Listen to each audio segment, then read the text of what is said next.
Green Business, le magazine des hommes et des entreprises qui prennent soin de la planète. Nathalie Croiset sur BFM Business. Bienvenue dans Green Business, l'émission 100% durable de BFM Business. Avoir de l'électricité, mais aussi du chauffage solaire. C'est l'ambition affichée de Dualsun et de son panneau solaire hybride. Nous allons donc parler d'innovation dans les énergies renouvelables dans un court instant. La voiture électrique, le concept fait son chemin, même si le déploiement n'est pas celui que l'on attendait. Gros plan sur la voiture électrique sans permis. Elle est développée par Noon Electric. Dépolluer les sols pour reconvertir des friches industrielles, c'est l'enjeu de deux projets, Valtex et Sylph. On y reviendra dans Initiative durable avec le soutien de l'ADEME. Enfin, une application pour optimiser la dépense énergétique des PC. Elle a été mise au point par Microsoft, à découvrir à la fin de l'émission. Il y aura donc bientôt un an, un Dualsun recevait l'award de la création d'entreprise des Green Business Awards. Donc c'est intéressant aussi de suivre le parcours de cette entreprise et de vous, Jérôme Moutarde, bonjour. Bonjour. Vous êtes donc le cofondateur de Dualsun, un lauréat ravi l'année dernière évidemment par son prix. Donc vous avez développé, c'est ce que je disais dans le sommaire, un panneau hybride qui permet à la fois d'avoir de l'électricité photovoltaïque mais aussi du chauffage solaire. Vous allez détailler un petit peu tout à l'heure comment ça fonctionne. L'idée quand on a présenté votre projet, votre entreprise a été créée il y a 3 ans. On se disait vraiment c'était l'idée aussi de remettre en avant, de régénérer un petit peu tout cet univers du solaire qui traverse une passe difficile. Au bout de 3 ans quand même, est-ce qu'il faut encore un peu démocratiser ce panneau solaire hybride et en parler encore auprès des Français ? Oui, merci tout d'abord de me recevoir ici. Effectivement, je crois que l'énergie solaire aujourd'hui est dans une phase de restructuration de marché.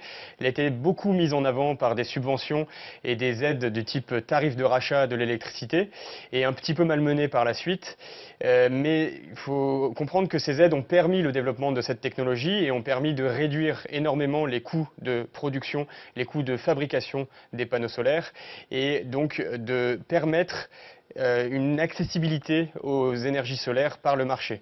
Aujourd'hui, il y a quand même un travail de redorer en quelque sorte l'image de l'énergie solaire à mener. C'est ce qu'on essaye de faire en développant une image de marque assez jeune, assez dynamique et en essayant de redonner confiance au solaire à travers la marque Dualsun que nous avons développée. Et je crois qu'il y a encore beaucoup de chemin à parcourir dans ce sens-là pour essayer de redonner confiance dans l'énergie solaire. Alors, vous avez monté donc à deux avec votre collaboratrice, c'est ça Laetitia, au départ de l'aventure. Donc ce panneau solaire qui est là devant nous pour ceux qui regardent aussi BFM Business, puisqu'il y a ceux qui nous écoutent. Donc sa particularité, on le voit bien, c'est qu'il y a deux tranches. Il y a un côté pour le photovoltaïque et de l'autre pour le chauffage. Exactement.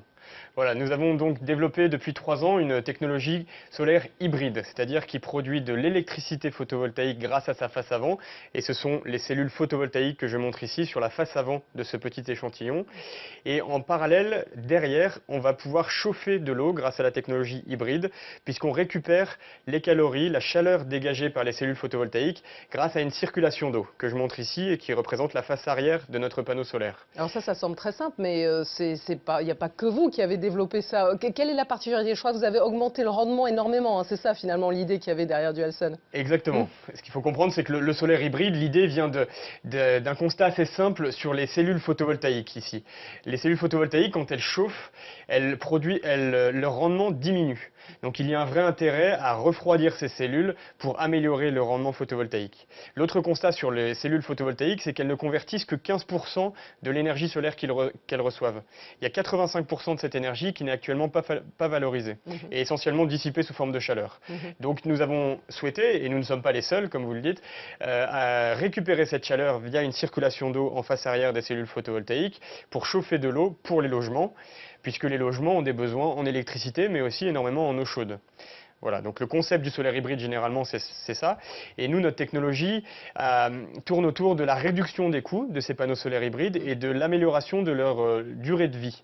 Parce qu'on a voulu tout intégrer industriellement, un échangeur thermique et les cellules photovoltaïques pour arriver à un produit qui soit fiable et qui soit durable sur 20-25 ans en toiture. Et quitte après à penser aussi au recyclage et à la fin de vie aussi de ces produits-là, parce que c'est la question aussi qui revient souvent, Jérôme Moutarde. Exactement. Le recyclage des panneaux photovoltaïques, c'est un sujet qui qui est très important pour le développement et ce que je disais en introduction, pour redonner confiance au solaire. On parle beaucoup de recyclage. Il y a des gros efforts qui sont faits dans ce sens actuellement et des initiatives maintenant qui permettent de redonner les panneaux usagés, c'est-à-dire au bout de 20-25 ans de vie en toiture. Et là, on commence à avoir des panneaux qui arrivent à cette durée de vie, de les recycler dans certains centres de collecte. Alors, vous en êtes où? Vous allez parler d'industrialisation. Comment c'est possible? Où est-ce que vous les faites fabriquer, ces fameux panneaux? Parce que là aussi, la question revient souvent et on le voit, hein, malheureusement, il y a de l'innovation en France, mais il n'y a pas toujours l'entreprise, l'usine en tout cas, pour fabriquer cette création. Ça, c'est bien vrai, et c'est un vrai défi d'essayer de continuer à produire notre technologie en France. Nous, c'est quelque chose qui fait partie de notre ADN. On a développé notre innovation à Marseille, donc c'est du Made in Provence, et on pense que ça fait sens de la produire localement. Il y a plusieurs raisons à ça. C'est d'abord que aujourd'hui, le fait de produire localement nous permet de limiter nos stocks. Donc on arrive à réduire de cette façon-là nos coûts, puisqu'on produit en quelque sorte à la demande. Donc ça, c'est quelque chose de très important pour une jeune société comme la nôtre. On limite fortement nos stocks à produire localement. Donc on a souhaité produire notre technologie pas trop loin de Marseille. On arrive aujourd'hui à produire la partie thermique, donc que je montre ici, l'échangeur qui est en inox, dans la région lyonnaise, chez un fabricant, un sous-traitant qui produit pour nous cet échangeur thermique. Et ensuite, on envoie cet échangeur chez un fabricant qui va mettre des cellules photovoltaïques dessus. Et ce fabricant est basé en Belgique. D'accord, donc ça reste du Made in Europe quand même, finalement. Voilà. Qu'est-ce que vous pensez de cette idée de quelque part mettre en avant les panneaux Made in Europe et cette idée qui se développe de plus en plus aussi, qu'on est là aussi pour quelque part se défendre aussi de l'arrivée, et l'arrivée toujours constante des panneaux chinois? Ça, c'est un débat qui est le vif du sujet actuellement, puisque vous avez entendu que l'Europe souhaite surtaxer les panneaux chinois. Eux aussi, oui. Je pense que c'est important de pouvoir avoir de la technologie qui est produite localement, surtout le panneau. Le panneau, ce qu'il faut voir, c'est que c'est des surfaces qui font 2 mètres carrés, qui prennent beaucoup de place et qui, à mon sens, ne devraient pas être trop transportées sur des containers. On peut les produire localement, un peu comme le verre de Saint-Gobain est produit localement. Ce sont les cellules, elles, qui aujourd'hui sont un peu plus difficilement, qu'on peut plus difficilement produire en Europe, même s'il y a de belles initiatives, comme une société qui s'appelle MPO, qui est basée en France. Mais je crois que ça fait sens de produire localement la technologie. Après, c'est sûr que le fait que les prix est descendu, c'est venu essentiellement de l'industrie chinoise et ça a permis de démocratiser la technologie. Et donc c'est ça qui a aussi permis un fort développement de la technologie photovoltaïque. Donc il faut essayer de trouver le bon équilibre. Et bon voilà, ça fait son chemin en ce moment. Alors Jérôme Mouterne, cofondateur de Dualsun, tout à l'heure vous avez parlé du prix. Quel est le budget à peu près? Je crois avoir lu autour quand même de 10 000 €, c'est ça, si on veut installer quand même ces panneaux hybrides, ce qui est quand même un coût au départ. Donc j'imagine qu'on peut bénéficier d'aide. En ce moment, on est dans un climat aussi, on parle beaucoup de rénovation thermique, où François Hollande propose d'accompagner notamment les ménages moyens avec à peu près 1 350 €. Ça peut rentrer dans cet accompagnement? Alors, le panneau Dualsun, nous l'avons développé vraiment dans une vision de réduire les consommations énergétiques de nos logements. Il faut voir que les logements actuellement, les bâtiments en général, consomment environ 40% de l'énergie du mix énergétique en France. Alors, on s'attaque aux bâtiments par le panneau hybride. Il produit l'eau chaude et l'électricité qui est nécessaire à notre vie quotidienne dans nos maisons. Et on va pouvoir réduire les factures énergétiques. Donc, effectivement, l'investissement initial est de l'ordre d'une dizaine de milliers d'euros pour avoir environ 20 mètres carrés de panneaux solaires sur son toit. C'est vraiment clé en main. Et il faut voir que ça permet de générer des économies sur sa facture d'énergie via la production de l'eau chaude, gratuite, entre guillemets, par l'énergie solaire, et via la production d'électricité solaire photovoltaïque. Et du coup, on arrive ainsi à rentabiliser encore en une dizaine d'années une installation solaire photovoltaïque ou une installation solaire Dualsun sur son toit. Alors je disais 3 ans de création, évidemment pas tout de suite des panneaux Dualsun, mais là vous en êtes à quel marché et quel potentiel de marché? Les Français sont intéressés, on en parle de plus en plus en matière de rénovation. Il y a un intérêt d'une double utilisation finalement telle que la vôtre. Exactement, je crois que notre technologie parle aux propriétaires de maisons, puisqu'ils se rendent bien compte qu'ils ont des besoins persistants en électricité et en eau chaude. Je pense vraiment que sur une maison, il faut d'abord bien commencer par l'isoler et avoir une efficacité énergétique, d'abord par la réduction des besoins de chauffage par une bonne isolation, mais ensuite les besoins persistants sur ces maisons, soit existantes, soit neuves, ce sera toujours l'électricité pour tout ce qui est électroménager et l'eau chaude pour l'eau chaude sanitaire des douches ou même dans l'électroménager qui est lave-vaisselle, lave-linge.